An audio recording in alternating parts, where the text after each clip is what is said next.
दोस्तों नमस्कार, सत श्री अकाल, आदाब। This is Sandeepan, brain base coach, once again connecting you on this beautiful Sunday morning. मुझे विश्वास है दोस्तों कि इस बदलते हुए क्लाइमेटिक चेंजेस के तहत जो खुशनुमा एहसास प्रकृति हम तक पेश कर रही है, आप उससे पूरी तरीके से अपनी खुशनुमा एहसास को जी रहे हो और आए दिन अपने गेम को आगे बढ़ाने के लिए अपने जी जान से अपने एक एक कतरा एनर्जी के आप इन्वेस्ट कर रहे होंगे। तभी आज मैं आप तक एक बहुत ही जबरदस्त और इंटरेस्टिंग स्पोर्ट्स से जुड़ी हुई एक कहानी पेश करना चाहता हूं। ये कहानी दोस्तों है मिकाइल मरोनी की। 2012 की ओलंपिक्स में आर्टिस्टिक जिम्नास्टिक में अपने टीम यूएस को गोल्ड मेडल जीतने में काफी बड़ा रोल प्ले किया था उन्होंने, और बिल्कुल अपने इस टीम इवेंट के बाद ही उनकी अपनी इंडिविजुअल इवेंट थी वॉल्ट की। ये माना जा रहा था कि मरोनी जो है वो फेवरेट है गोल्ड मेडल जीतने के लिए, और सारी मीडिया अटेंशन मरोनी पर थी क्योंकि मरोनी इससे पहले वर्ल्ड चैंपियनशिप जीत चुकी थी, गोल्ड मेडल मिला था उन्हें।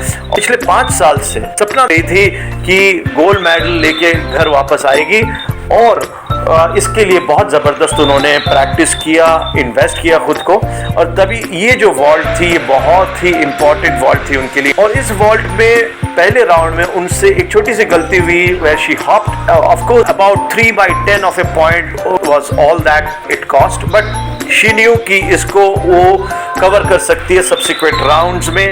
और उसके बस नेक्स्ट राउंड में वो रनवे तक गई, तो उनको ये याद आया कि एक्सपेक्टेशंस बहुत हाई है और ये उनके पास मौका है, और उन्होंने जबरदस्त कोशिश किया, बहुत जबरदस्त एनर्जी लगाए, पर रोटेशन जो वो लेना चाहती थी वो नहीं हो पाया, और तभी she landed on her butts and that cost her the gold medal. Romanian Sandra Izbasa उनसे आगे निकल गई और गोल्ड मेडल लेके अपने घर वापस चली गई इस्बाजा।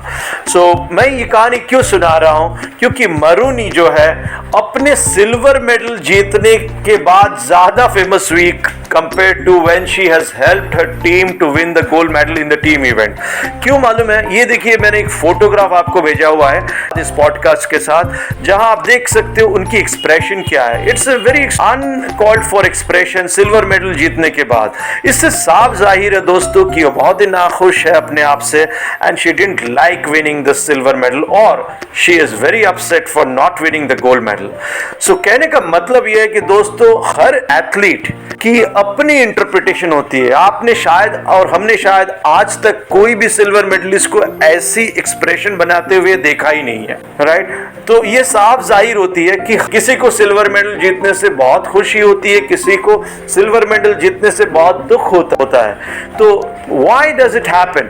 इट्स बिकॉज हमारी जो मेंटल मेकअप है वो बहुत यूनिक है और किसी और के साथ बिल्कुल ही 100% मैच नहीं करती है।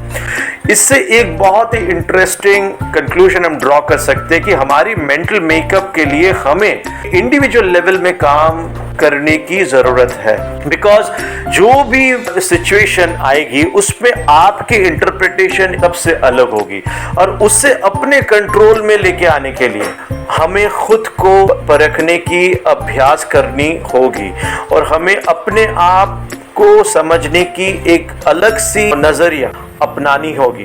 तो कहने का मतलब यह है दोस्तों कि मेंटल टफनेस जो उस वक्त अरीना में अगर हमें ऑप्टिमम लेवल में अचीव करना है, तो बहुत पहले ही हमें अपने आप को समझने की जरूरत है। जैसे कि आपने अभी सुना, मरोनी ने बाद में ये कहा कि ये जो हाई एक्सपेक्टेशंस थी उनकी उस समय वॉल्ट से बस बिल्कुल पहले वो उजागर हो गई उनके मन में, और तभी उन्होंने बहुत जबरदस्त जोर लगाया, and that was too much of a stretch that she made, because of which she faltered. So it shows us that हमें न तो बहुत ज्यादा जोर लगाने की जरूरत है, और अगर हम विड्रॉ करेंगे तभी भी नहीं होगी। हमें बस ऑप्टिमम एनर्जी को उस वक्त लाने हैं, और ऑप्टिमम एनर्जी के लिए हमको एक बहुत स्पेशल मेंटल स्टेट अचीव करने पड़ते हैं। सो दोस्तों, ये जो मैं कह रहा हूँ ये सिर्फ मेरी वर्जन नहीं है, ये साइंटिफिक स्टडीज भी ये दर्शाती है।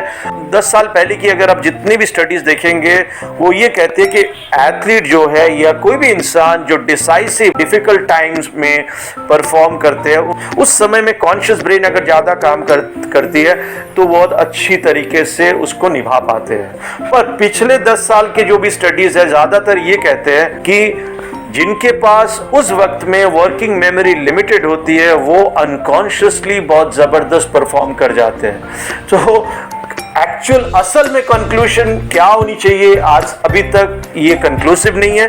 पर एक बात साफ है कि आपकी वर्किंग मेमोरी ज़्यादा हो या कम हो, उस वक्त हर सिचुएशन में हम नर्वस हो सकते हैं, हम चोक कर सकते हैं, तभी प्रिपरेशन बहुत ज़रूरी है। तो दोस्तों, मुझे विश्वास है कि इस कहानी से आपको मालूम चल गया होगा कि मेंटल टफनेस और इमोशनल मास्टरी के लिए हमें ठीक उसी तरीके से इन्वेस्ट करने की ज़रूरत है जिस तरीके से हम अपने टेक्निकल एक्सपर्टाइज को बढ़ाने के लिए मेहनत करते हैं।